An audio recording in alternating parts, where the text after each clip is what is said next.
जय हिंद दोस्तों, एक बार फिर से आपका जीके जीएस ट्रेंडिंग में स्वागत है।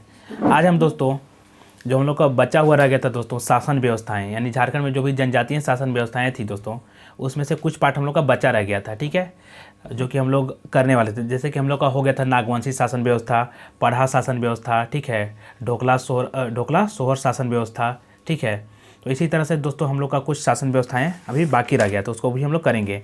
मांझी शासन व्यवस्था भी हो गया था, मांझी परगना शासन व्यवस्था।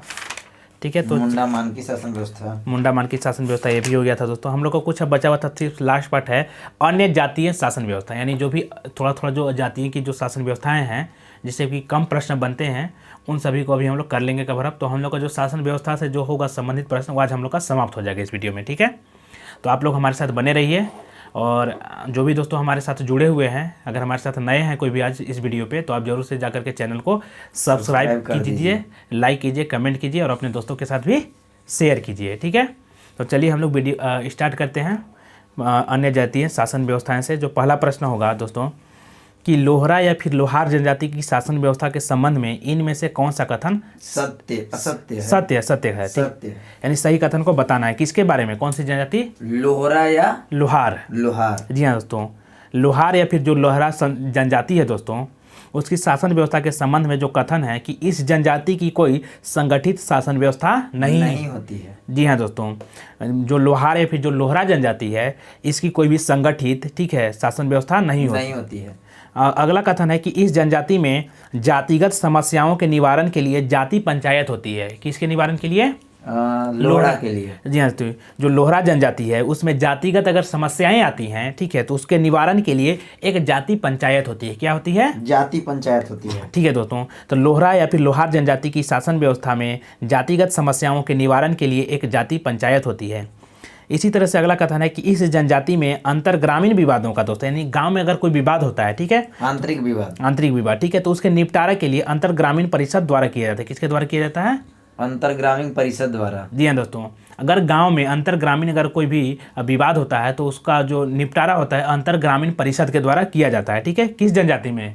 लोहरा जनजाति में। लोहरा या फिर लोहार जनजाति में। जी हाँ, तो एक बार फिर से सुन लीजिए, लोहरा या फिर लोहार जनजाति में, चूंकि बहुत ही महत्वपूर्ण प्रश्न है यहाँ पे कि लोहरा या फिर लोहार जनजाति की शासन व्यवस्था में, ठीक है, कोई संगठित इनकी शासन व्यवस्था नहीं होती है। ठीक है, इनमें अगर जातिगत समस्याएं आती हैं तो इसके निवारण के लिए एक जाति पंचायत का व्यवस्था किया जाता है, और लोहरा या लोहार जनजाति में अंतर ग्रामीण विवादों के निपटारा के लिए अंतर ग्रामीण परिषद का व्यवस्था किया जाता है। चलिए, सभी सही हैं। ये सभी कथन जो हैं ये सभी लोहरा या लोहार जनजाति की संबंध में सत्य हैं, यानी सही है। चलिए, इसी तरह से हम लोग प्रश्न नंबर 2 देखते हैं कि भूमिज जनजाति की जातीय पंचायत का मुखिया क्या कहलाता है? प्रधान। क्या कहलाता है? प्रधान। जी हाँ, तो प्रधान ही होगा। ठीक है, कि भूमिज जनजाति की जातीय पंचायत का जो मुखिया होता है उसको हम लोग प्रधान कहते हैं। क्या कहते हैं? प्रधान कहते हैं दोस्तों। चलिए, प्रश्न नंबर 3 है कि भूमिज जनजाति की शासन व्यवस्था के संबंध में निम्न में से कौन सा कथन सही नहीं है, यानी गलत कथन को बताना है। ठीक है दोस्तों, तो भूमिज जनजाति के शासन व्यवस्था के बारे में जो भी कथन सत्य होगा उसको अभी हम लोग देखेंगे।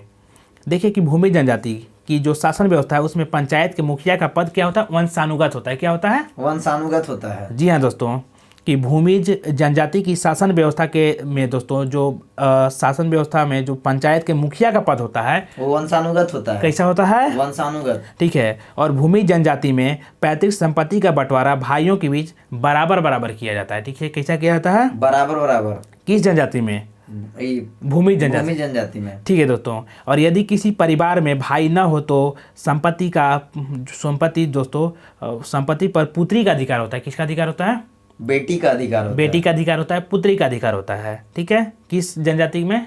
भूमिज जनजाति में दोस्तों। तो भूमिज जनजाति की शासन व्यवस्था में दोस्तों पंचायत के मुखिया का पद वंशानुगत होता है, और इसमें पैतृक संपत्ति का बंटवारा भाइयों के बीच बराबर किया जाता है, और किसी के भाई नहीं होते, यानी किसी का पुत्र नहीं होता है तो पुत्रियों के बीच बंटवारा होता है। ठीक है, तो पुत्री का सारा धन किसका हो जाता है? पुत्री का या फिर पुत्री के बीच उसका बंटवारा कर दिया जाता है, एक से अधिक अगर पुत्रियां हैं तो। ठीक है, चलिए प्रश्न नंबर 3 कि माहली जनजाति में गंभीर अपराध के दोषी को निम्न में से कौन सी सजा सुनाई जाती है? जी हाँ दोस्तों, माहली जनजाति में गंभीर अगर अपराध कोई कर दिया जाता है दोस्तों, करता है दोस्तों, तो उसमें दोषी को जो सजा सुनाई जाती है सामूहिक भोज की सजा सुनाई जाती है। कौन सी सजा? सामूहिक भोज की सजा सुनाई जाती है। जी हाँ, तो सामूहिक भोज मतलब हो गया दोस्तों पार्टी, जिसको हम लोग बोलते हैं। सबको सामूहिक रूप से भोजन कराया जाता है। ठीक है। तो माहली जनजाति में, किस जनजाति में? माहली जनजाति में। जी हाँ दोस्तों, माहली जनजाति में गंभीर अपराध के दोषी को जो सजा सुनाया जाता है दोस्तों, सामूहिक भोज की सजा सुनाई जाती है। कौन सी सजा? सामूहिक भोज की सजा सुनाई जाती है। किस जनजाति में? माहली जनजाति में। ठीक है दोस्तों, चलिए इसी तरह से प्रश्न नंबर 5 होता है दोस्तों, आप लोग ध्यान दीजिएगा प्रश्न नंबर 5, और आप लोग हमारे साथ वीडियो में दोस्तों अंत तक बने रहिए। वादा है दोस्तों कि आपको ना पूरा प्रश्न याद हो जाएगा। एक बार वीडियो सिर्फ आप देखिए पूरा अंत तक, ठीक है। अगर नहीं भी याद हो दोस्तों तो 2 बार देख लीजिए, इतना आपका प्रश्न तो कंप्लीट हो जाएगा एक बार में, बहुत ही कम टाइम में हो जाएगा, ठीक है। चलिए प्रश्न नंबर 5 है कि माहली जनजाति के बारे में निम्न में से कौन सा कथन सत्य है, ठीक है। यानी माहली जनजाति के बारे में सही कथन को बताना है।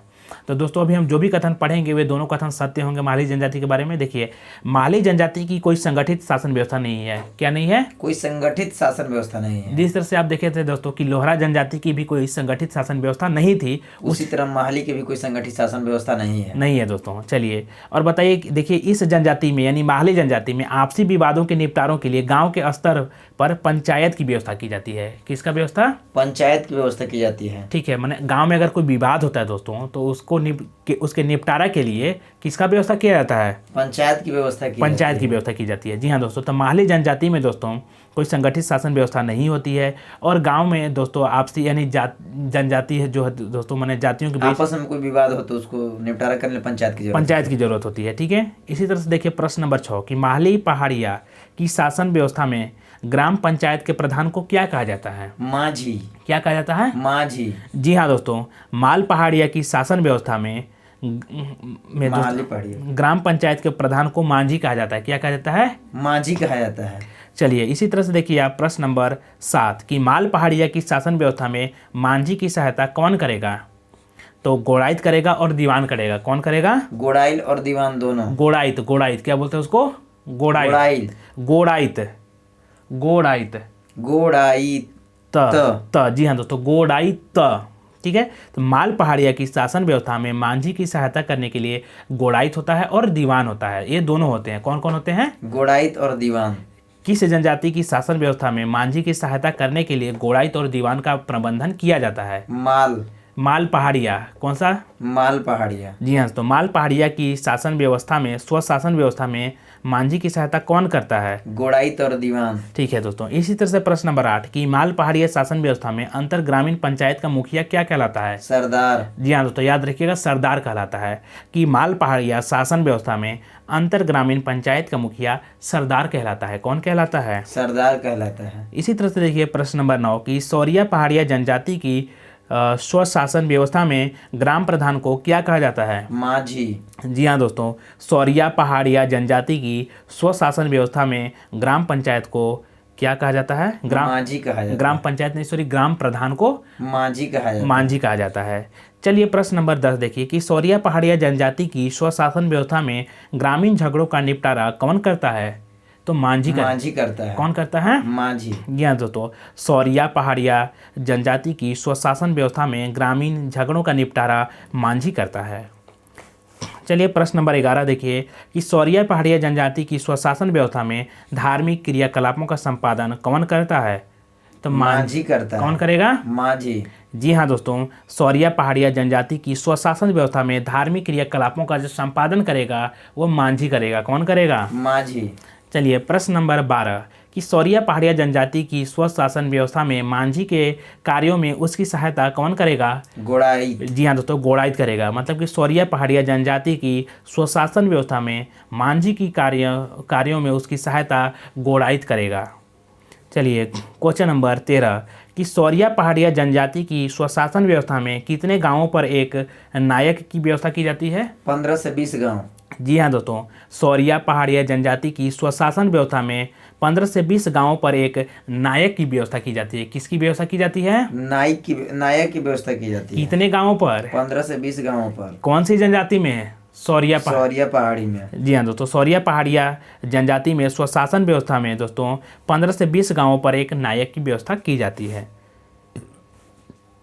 चलिए प्रश्न नंबर 14 देखिए कि सौरिया पहाड़िया जनजाति की स्वशासन व्यवस्था में कितने गांवों पर एक सरदार की व्यवस्था की जाती है? 70 से 80 गांव। जी हाँ, तो 70 से 80 गांव को मिला करके दोस्तों एक सरदार होता है। किस जनजाति में? सौरिया पहाड़ी में। जी हाँ, तो सौरिया पहाड़िया जनजाति में उनके स्वशासन व्यवस्था के लिए दोस्तों जो सरदार की व्यवस्था की जाती है, कितने गाँव का एक सरदार होता है? 70 से 80 गांव। जी हाँ, तो सौरिया पहाड़िया जनजाति की स्वशासन व्यवस्था में 70 से 80 गांवों को मिला करके, ठीक है, गांवों पर एक सरदार की व्यवस्था की जाती है।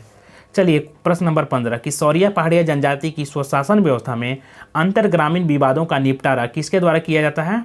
तो नायक और सरदार के द्वारा। किसके द्वारा? नायक और सरदार के द्वारा। नायक और सरदार के द्वारा। और दोस्तों आप लोग सभी लोग एक बात ध्यान रखिएगा कि हम अभी जो भी डिस्कशन कर रहे हैं दोस्तों, ये सभी उड़ान पब्लिकेशन का ऑब्जेक्टिव टाइप बुक्स है दोस्तों, और लगभग अभी तक का अपडेटेड बुक है, ठीक है। तो आप जो भी दोस्तों देख रहे होंगे वीडियो को, अगर फर्स्ट टाइम होंगे तो आप लोगों को लग रहा होगा कि ये डिस्कशन कहाँ से हो रहा है, तो ये जो दोस्तों है ये उड़ान पब्लिकेशन। देखिए दोस्तों ये उड़ान पब्लिकेशन का ऑब्जेक्टिव बुक है दोस्तों। अगर आपको इसमें उल्टा दिख रहा होगा तो हम लोग दोस्तों फ्रंट कैमरा से कर रहे हैं, जिसमें कि उल्टा ही दिख रहा होगा आपको, ठीक है। तो उड़ान पब्लिकेशन का है, तो आप लोग देख सकते हैं अन्य जनजातीय शासन व्यवस्था, ठीक है, वहाँ पर जाकर के आप देख सकते हैं। प्रश्न नंबर इसलिए बोलते हैं दोस्तों ताकि आप लोगों को किसी प्रकार कोई कन्फ्यूजन हो। प्रश्न नंबर बोलने का या फिर बुक का प्रकाशन बताने का मतलब होता है कि किसी प्रकार का आपको भी कोई प्रॉब्लम हो तो आप बता सकते हैं कि इस प्रश्न में हम क्या आंसर बताएं और आपकी तरफ से क्या आंसर है, किसी प्रकार की कोई गलती हो, ठीक है, ठीक है। तो चलिए यही इन्फॉर्मेशन देना था बीच में जो कि मेरे दिमाग में आया। तो चलिए इसी तरह से हम देखते हैं अब अगला प्रश्न, प्रश्न नंबर 16 कि करमाली जनजाति की जातीय पंचायत का प्रधान क्या कहलाता है? तो मालिक। क्या कहलाता है? मालिक। जी हाँ दोस्तों, करमाली जनजाति की जातीय पंचायत का जो प्रधान होता है दोस्तों उसको क्या बोलते हैं? मालिक। जी हाँ दोस्तों, तो करमाली जनजाति की जो जातीय पंचायत का प्रधान होता है उसको मालिक कहते हैं। इसी तरह से देखिए प्रश्न नंबर 17 कि करमाली जनजाति की शासन व्यवस्था के संबंध में निम्न में से कौन सा कथन गलत है दोस्तों? तो जो भी करमाली जनजाति की स्वशासन व्यवस्था के बारे में सही कथन होगा उसको हम पढ़ेंगे, आप लोग याद करिएगा, ध्यान दीजिएगा। देखिए करमाली जनजाति की शासन व्यवस्था में सभी पद वंशानुगत होते हैं। कैसे होते हैं? सभी पद वंशानुगत होते हैं। ठीक है दोस्तों, तो करमाली जनजाति की स्वशासन व्यवस्था में सभी पद वंशानुगत होते हैं।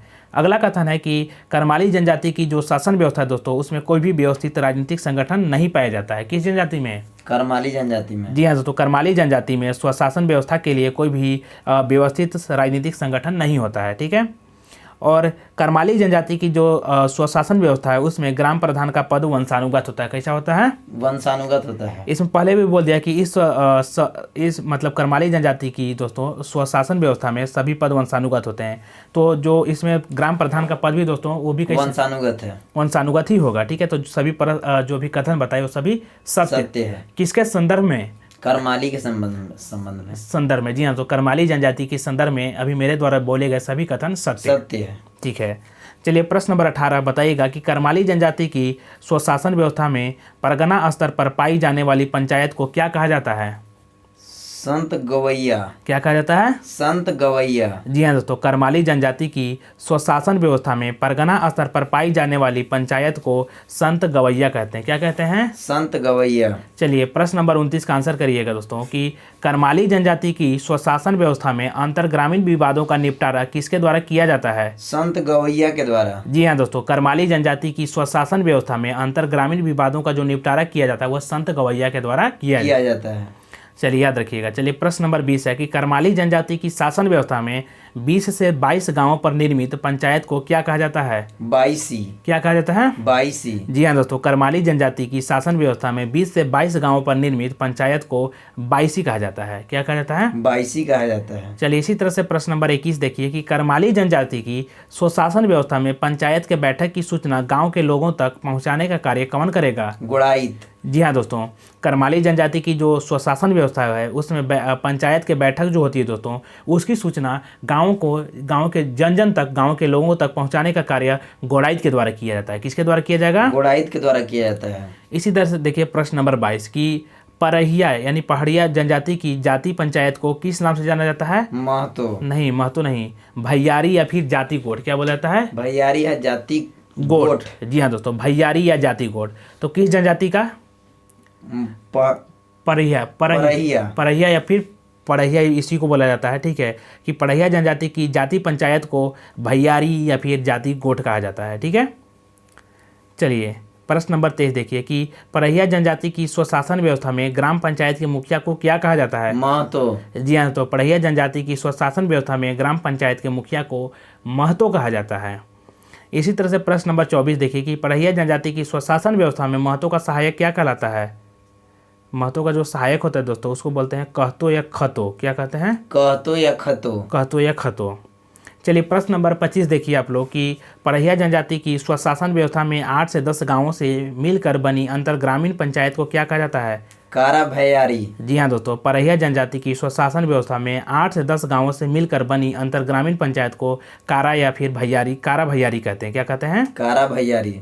और परहिया जनजाति की स्वशासन व्यवस्था में गांव के कल्याण के लिए, ठीक है, किसके गांव के कल्याण हेतु किसके द्वारा पूजा पाठ जैसे क्रियाकलापों का संपादन होता है? बैगा। जी हाँ दोस्तों, परहिया जनजाति की जो स्वशासन व्यवस्था होता है उसमें गांव के कल्याण के लिए बैगा के द्वारा पूजा पाठ किया जाता है। किसके द्वारा? बैगा के द्वारा। बैगा या बैगा बोलिए? बैगा। बैगा, ठीक है। प्रश्न नंबर 27 देखिए कि कोरवा जनजाति की स्वशासन व्यवस्था में ग्राम पंचायत के प्रधान को क्या कहा जाता है? मुखिया। मुखिया। तो कोरवा जनजाति जो होती है दोस्तों उसमें गाँवों के स्वशासन के लिए जो व्यवस्था की जाती है उसमें पंचायत के प्रधान को मुखिया कहा जाता है। चलिए प्रश्न नंबर 28 है कि कोरवा जनजाति की स्वशासन व्यवस्था में निम्न में से किसके द्वारा अंतर ग्रामीण विवादों का निपटारा किया जाता है? बड़ा मुखिया। बड़ा मुखिया। जी हाँ दोस्तों, कोरवा जनजाति की स्वशासन व्यवस्था में बड़ा मुखिया के द्वारा अंतर ग्रामीण विवादों का निपटारा किया जाता है। चलिए प्रश्न नंबर 29 देखिए कि कोरवा जनजाति की स्वशासन व्यवस्था के संबंध में निम्न में से कौन सा कथन असत्य है, यानी कथन गलत है? ठीक है, तो जो भी कथन सत्य होंगे उन सभी को हम पढ़ेंगे अभी दोस्तों। किसके बारे में? कोरवा जनजाति के बारे में। जी हाँ, तो कोरवा जनजाति के बारे में देखिए। तो कोरवा जनजाति जो है दोस्तों इसमें मतलब व्यवस्था में शादी विवाह, संपत्ति का बंटवारा, तलाक, जमीन जायदाद जैसे मामलों का निपटारा जातीय पंचायत के माध्यम से किया जाता है। किसके माध्यम से? जातीय पंचायत के माध्यम से। किस जनजाति में? कोरवा जनजाति में। जी हाँ, तो कोरवा जनजाति में। और कोरवा जनजाति में दोस्तों गवाहों को शपथ दिला करके सत्यता का पता लगाया जाता है। किसको शपथ दिलाया जाता है? गवाहों का हाँ, गवाहों को शपथ दिलाया जाता है और सत्यता की पता लगाया जाता है। और जाति से बाहर विवाह के करने पर व्यक्ति को गांव से बहिष्कृत कर दिया जाता है। किस जनजाति में? कोरवा जनजाति में। कोरवा जनजाति में दोस्तों। तो उपरोक्त सभी कथन जो भी हम बोले वो सभी सही हैं। किस जनजाति के बारे में? कोरवा जनजाति। कोरवा जनजाति के बारे में। चलिए अब प्रश्न नंबर देखिए 30, बताइएगा। प्रश्न नंबर 30 है दोस्तों कि कोरवा जनजाति में भात भीतर प्रथा क्या है? भात भीतर प्रथा तो समाज से निष्कासित किसी सदस्य को पुनः समाज में वापस लाना। जी हाँ दोस्तों, भात भीतर या भात भीतर था दोस्तों, कहीं कहीं पर शायद मिस्टेक हो जाता है कुछ, लेकिन भात भीतर आप याद रखिए, ठीक है। तो कोरवा जनजाति में भात भीतर प्रथा का जो संबंध है दोस्तों, समाज से निष्कासित किसी सदस्य को पुनः समाज में अगर शामिल करना है, मतलब दोस्तों कि अगर आपने कोई दोष कर दिया, ठीक है, मैंने आप कोई गलत काम कर दिया, हो सकता है आप यौन उत्पीड़न का कार्य कर दिए, ठीक है, तो आपको समाज से निकाल दिया जाता है, लेकिन फिर से आपको समाज में फिर से शामिल होना है, ठीक है, तो आपको भात भीतारा कहते हैं। भात भीतर यानी पार्टी उटी कुछ दे दिया जाता है ना। हाँ। पार्टी उसके द्वारा दिया जाता है, यानी भोज कराया जाता है, सभी लोगों को भोजन कराया जाता है, ठीक है, तो उसको बोलते हैं भात भीतर। क्या बोलेंगे उसको? भात भीतर।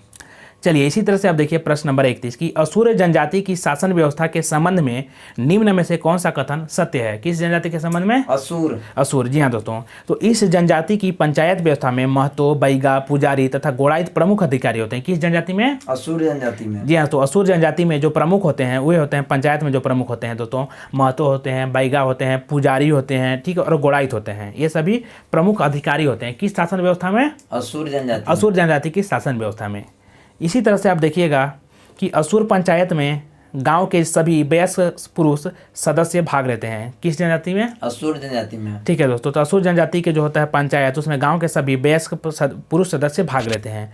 और असुर जनजाति की शासन व्यवस्था में सभी विवादों का निपटारा पंच के माध्यम से किया जाता है। किसके माध्यम से? पंच के माध्यम से, ठीक है। तो अभी सभी कथन दोस्तों असुर जनजाति के संबंध में उनके स्वशासन के बारे में सही हैं, जो मेरे द्वारा भी बोला गया। चलिए अगर क्वेश्चन नंबर 32 है दोस्तों कि बिरहोर जनजाति के लोग विभिन्न शिकार समूहों में बटे होते हैं, जिसे हम लोग बोलते हैं टंडा कहा जाता है। उनको क्या कहा जाता है? टंडा। जी हाँ दोस्तों, बिरहोर जनजाति के लोग विभिन्न शिकार समूह में बटे होते हैं, जिसको कि हम लोग बोलते हैं टंडा बोलते हैं। क्या बोलते हैं? टंडा। टंडा। और बिरहोर जनजाति को सरोज, अगला प्रश्न है दोस्तों, प्रश्न नंबर 33 है कि बिरहोर जनजाति का सरोज संगठन कौन सा होता है? टंडा। टंडा। जी हाँ दोस्तों, बिरहोर जनजाति का जो सरोज संगठन होता है उसको हम बोलते हैं टंडा। इसी तरह से देखिए आप प्रश्न नंबर 34 कि बिरहोर जनजाति की शासन व्यवस्था के सरोज संगठन टंडा का मुखिया क्या कहलाता है? नाये। नाये। जी हाँ दोस्तों, बिरहोर जनजाति की शासन व्यवस्था में जो सरोज पद होता है दोस्तों टंडा, ठीक है, सरोज संगठन होता है टंडा, उसके मुखिया को हम लोग क्या बोलते हैं? नाये। ना ए बोलिए, न में का ना और य में ए का, उसको बोलते हैं नाये बोलते हैं। ठीक है। इसी तरह से आप देखिए प्रश्न नंबर 35 कि बिरहोर जनजाति की शासन व्यवस्था में नाये का सहयोगी क्या कहलाता है? तो दिगुआर या फिर कोतवार। क्या कहलाता है? दिगुआर या कोतवार। जी हाँ, तो बिरहोर जनजाति की शासन व्यवस्था में जो नाये होता है दोस्तों, उसका जो सहयोगी होता है उसको बोलते हैं दिगुआर या कोतवार। क्या बोलेंगे? दिगुआर या कोतवार। ठीक है, तो दिगुआर या कोतवार किसका सहायक होता है? नाये जनजाति का। नहीं, नाये नहीं, नाये का बिरहोर जनजाति में मुखिया जो होता है नाये। ठीक है, तो नाये का सहयोगी होता है दिगुआर या कोतवार।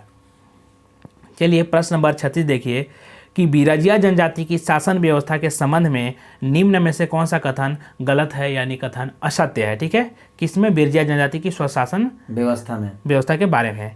ठीक है, तो जो भी कथन दोस्तों सत्य हैं उन सभी को भी हम पढ़ेंगे, आप लोग याद करिएगा, ध्यान दीजिएगा। ठीक है, तो देखिए बिरजिया जनजाति दोस्तों, बिरजिया जनजाति पंचायत व्यवस्था का मुखिया किसी गणमान्य व्यक्ति को बनाया जाता है। किसको बनाया जाता है? किसी गणमान्य व्यक्ति को, किसी गणमान्य व्यक्ति को। ठीक है, और इसी जनजाति की जातीय पंचायत में बैगा, बेसरा, धावक तथा गांव के सम्मानित बुजुर्ग शामिल होते हैं। किस जनजाति में? बिरजिया जनजाति में। जी हाँ दोस्तों, बिरजिया जनजाति के बारे में भी हम बात कर रहे हैं। ठीक है, इस प्रश्न में। और देखिए बिरजिया जनजाति के सभी मामलों का निष्पादन दोस्तों, मतलब बिरजिया जो जनजाति है उससे अगर कोई भी प्रश्न होगा दोस्तों, ठीक है, मतलब उससे जो भी दिक्कतें होंगी, सभी मामलों का जो भी मामला आएगा, ठीक है, उसका निष्पादन जातीय पंचायत द्वारा किया जाता है। किसके द्वारा किया जाता है? जातीय पंचायत द्वारा। ठीक है, तो बिरजिया जनजाति की स्वशासन व्यवस्था के जो संबंध में अभी हम जो भी उपरोक्त कथन बोले, ठीक है, वो सभी सत्य हैं। मतलब कि एक बार फिर से पढ़ जाते हैं दोस्तों कि इस जनजाति के पंचायत व्यवस्था का मुखिया किसी गणमान्य व्यक्ति को बनाया जाता है। ठीक है, किसमें? बिरजिया जनजाति में। ठीक है, और बिरजिया जनजाति की जो जातीय पंचायत है उसमें बैगा, बेसरा, धावक तथा गांव के सम्मानित बुजुर्ग शामिल होते हैं। ठीक है, और बिरजिया जनजाति के सभी मामलों का निष्पादन जातीय पंचायत द्वारा किया जाता है। चलिए अब हम लोग देखते हैं नेक्स्ट प्रश्न, प्रश्न नंबर 37 कि सबर जनजाति की जातीय पंचायत का प्रमुख क्या कहलाता है? प्रधान। जी हाँ, तो सबर जनजाति की जातीय पंचायत का जो प्रमुख होता है उसको प्रधान कहा जाता है। प्रश्न नंबर 38 देखिए कि सबर जनजाति की जातीय पंचायत व्यवस्था में प्रधान की सहायता कौन करता है? गोड़ाइत करेगा दोस्तों। मतलब कि सबर जनजाति की जातीय पंचायत व्यवस्था में प्रधान की सहायता गोड़ाइत करता है। चलिए प्रश्न नंबर 39 कि सबर जनजातीय पंचायत व्यवस्था में प्रधान के आदेशों को गांव के लोगों तक पहुंचाने का कार्य कौन करेगा? गोड़ाइत। जी हाँ, तो गोड़ाइत करेगा। मतलब कि सबर जनजाति की जो जातीय पंचायत व्यवस्था में दोस्तों प्रधान के सहायक को गोड़ाइत बोलेंगे। ठीक है, तो प्रधान का अगर कोई आदेश होगा दोस्तों तो गांव के लोगों तक कौन पहुंचाएगा? गोड़ाइत ही पहुंचाएगा दोस्तों, क्योंकि जो ग्राम के प्रधान हैं उनका जो सहायक है गोड़ाइत है, तो गोड़ाइत ही पहुँचाएंगे सभी जगह। ठीक है, चलिए प्रश्न नंबर 40 कि किस जनजाति में गांव के प्रधान को गौटिया कहा जाता था तथा वर्तमान समय में यह पद विद्यमान नहीं है?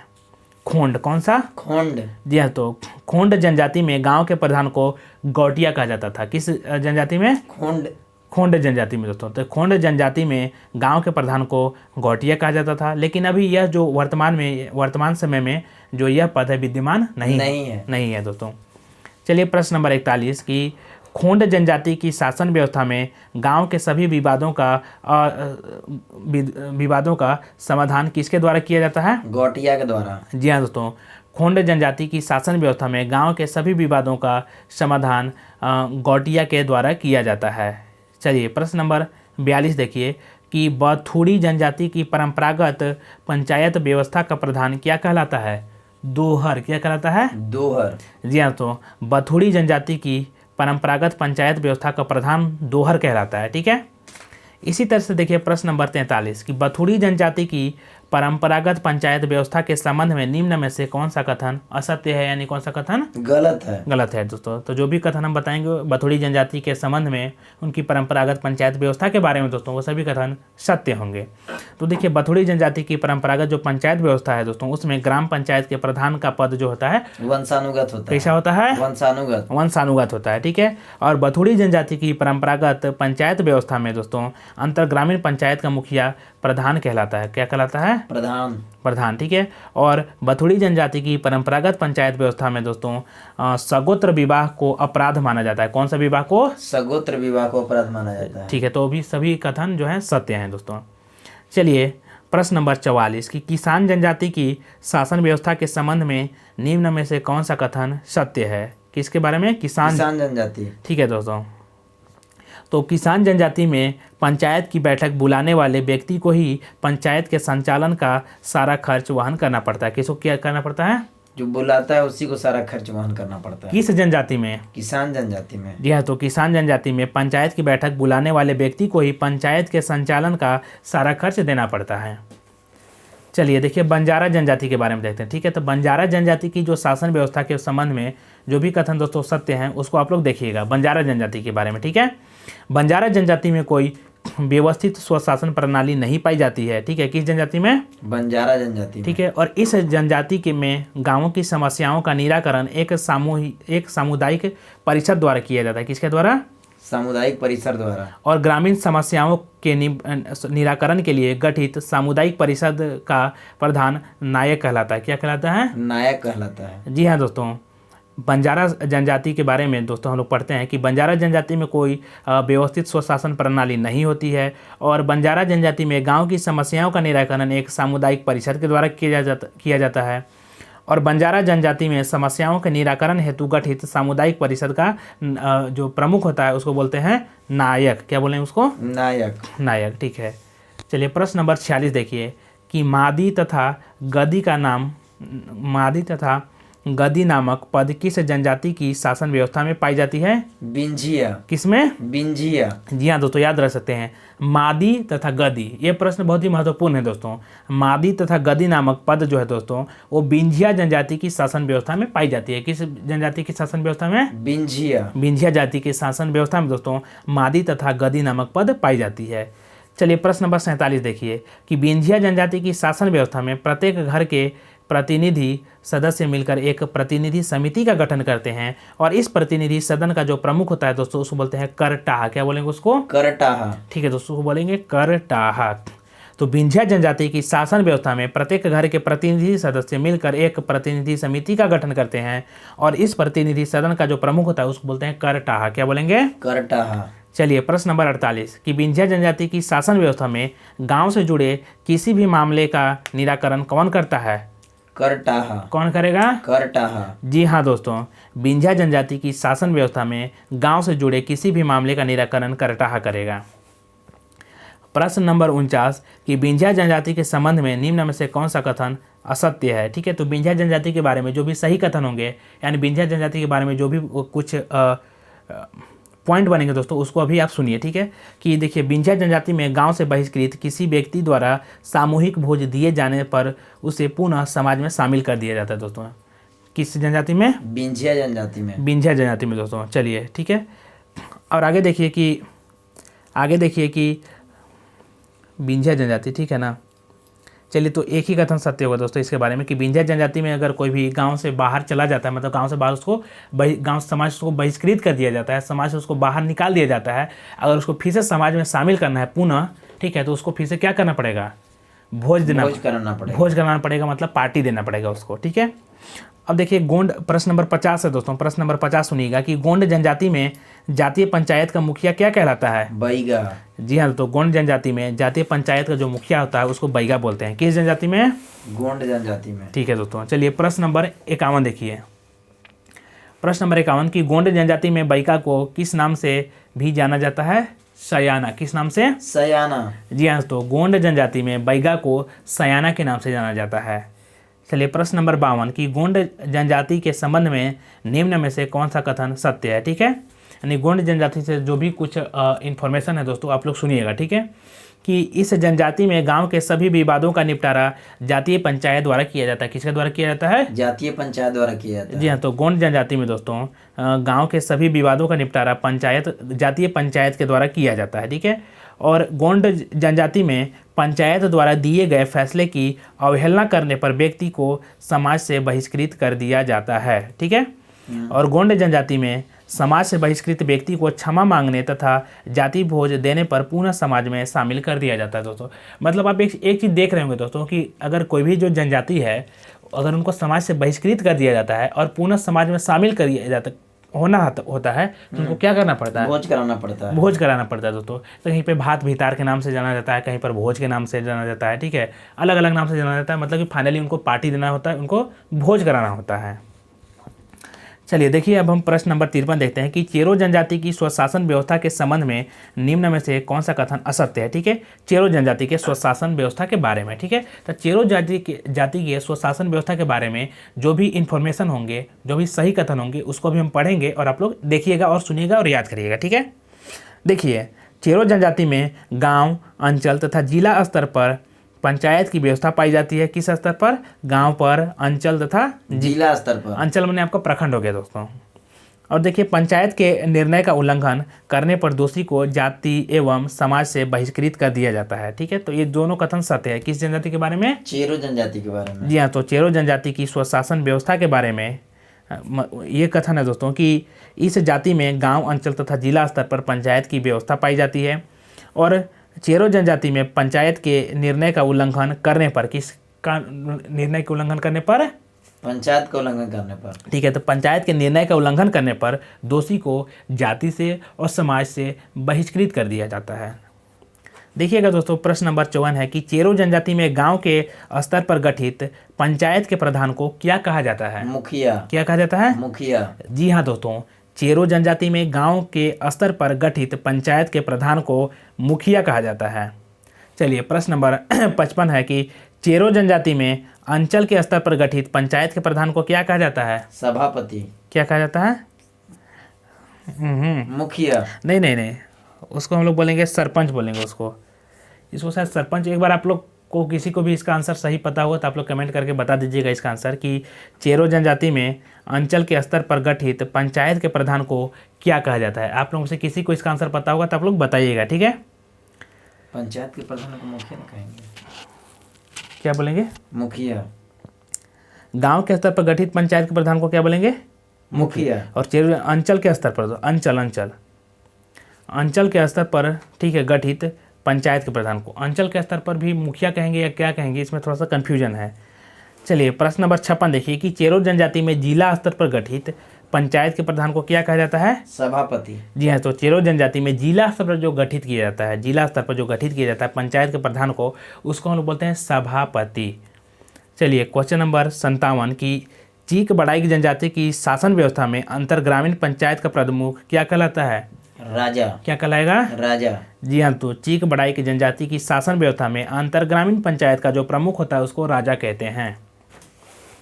चलिए, प्रश्न नंबर 58 है दोस्तों। प्रश्न नंबर 58 कि चीक बड़ाई जनजाति की शासन व्यवस्था में निम्न में से कौन राजा की सहायक होता है? तो दीवान और पानरे। कौन होता है? दीवान और पानरे। जी हाँ दोस्तों, चीक बड़ाई जनजाति की शासन व्यवस्था में जो राजा का सहायता करता है दोस्तों, उसको बोलते हैं दीवान या पानरे। क्या बोलेंगे? दीवान या पानरे।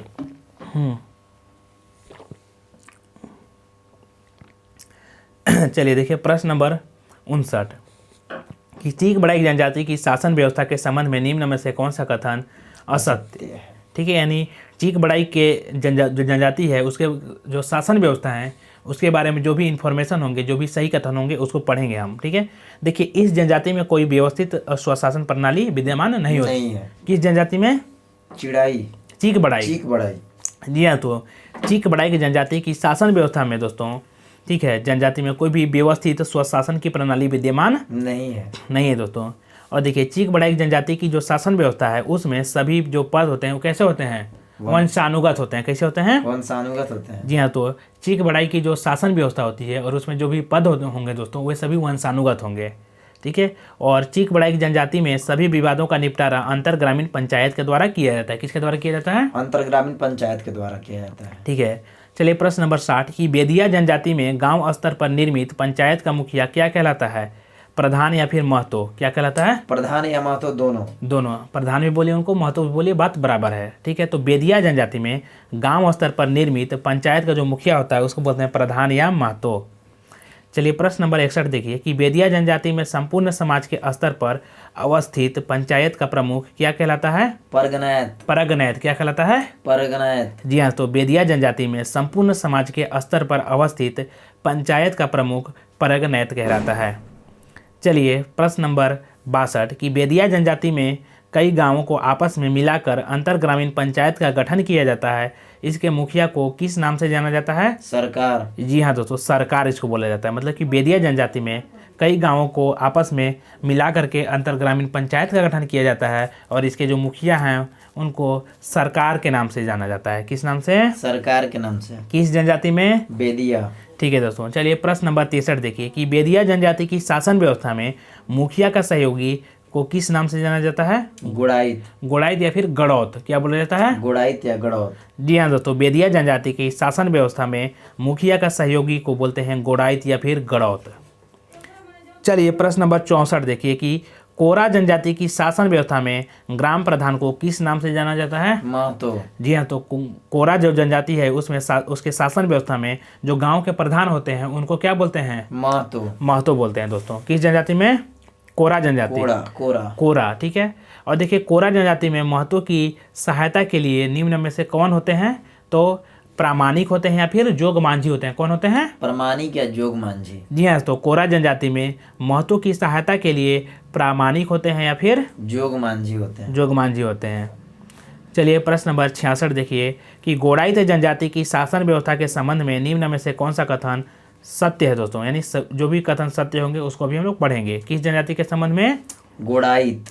ठीक है, देखिए दोस्तों कि गोड़ाइत जनजाति में पिता की संपत्ति पुत्रों में बराबर बराबर बांटी जाती है और गोड़ाइत जनजाति में दोस्तों तलाक तथा विधवा विवाह के मामले में जो भी जातीय पंचायत द्वारा सुलझाया जाता है। किसके द्वारा सुलझाया जाता है? जातीय पंचायत द्वारा सुलझाया जाता है। तलाक तथा विधवा विवाह के मामले में जातीय पंचायत द्वारा ही सुलझाए जाते हैं। ठीक है, और देखिए प्रश्न नंबर 67 क्या कहलाता है दोस्तों कि कंवर जनजाति की शासन व्यवस्था में, बहुत महत्वपूर्ण प्रश्न है कि कंवर जनजाति की शासन व्यवस्था में जातीय पंचायत का मुखिया क्या कहलाता है? सयाना। सयाना। जी हाँ दोस्तों, कंवर जनजाति की शासन व्यवस्था में जातीय पंचायत का मुखिया को सयाना कहा जाता है। क्या कहा जाता है? सयाना।